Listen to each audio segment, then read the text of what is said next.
Metro ನಮಗೆ ಯಾವ ರೀತಿ ಅನುಕೂಲ ಇದೆ ಅಂತ ಹೇಳ್ಬಿಟ್ಟು ನಮಗೆಲ್ಲರಿಗೂ ಕೂಡ ಗೊತ್ತಾಗ್ತಾ ಇದೆ.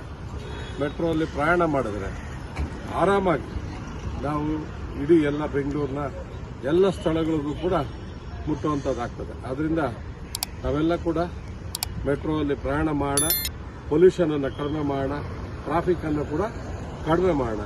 ಇವತ್ತು ನಾನು ನಮ್ಮ ಬೊಮ್ಮನಹಳ್ಳಿಯಿಂದ ಮೊದಲನೇ ಬಾರಿಗೆ ಏನು ಇವತ್ತು ವಿಧಾನಸಭೆ ಅಧಿವೇಶನ ಪ್ರಾರಂಭ ಆಗ್ತಾ ಇದೆ.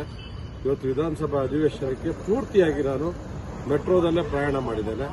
ನನಗಂತೂ ತುಂಬ ಖುಷಿ ಇದೆ.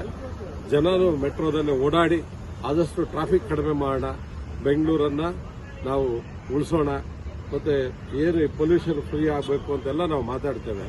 ಆದರೆ ನಾವೇ ಎಲ್ಲೋ ಒಂದು ಕಡೆ ಟ್ರಾಫಿಕ್ಕಲ್ಲಿ ಸಿಲ್ಕೋತೇವೆ.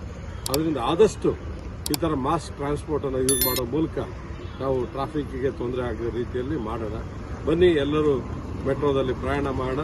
ಮತ್ತೊಮ್ಮೆ ನರೇಂದ್ರ ಮೋದಿಜಿಯವರು ನಿನ್ನೆ ಆಗಸ್ಟ್ 10ನೇ ತಾರೀಕು ಯೆಲ್ಲೋ ಲೈನನ್ನು ಉದ್ಘಾಟನೆ ಮಾಡಿದ್ದಾರೆ. ಅವರಿಗೆ ಧನ್ಯವಾದ ಹೇಳ್ತೇನೆ. ಇವತ್ತು ಬೊಮ್ಮಸಂದ್ರದಿಂದ ಬಂದಂಥ ಅನೇಕರು ಜನ ಖುಷಿಯಾಗಿ ಮೋದಿಜಿಯವರ ಬಗ್ಗೆ ಮಾತಾಡ್ತಾ ಇದ್ರು.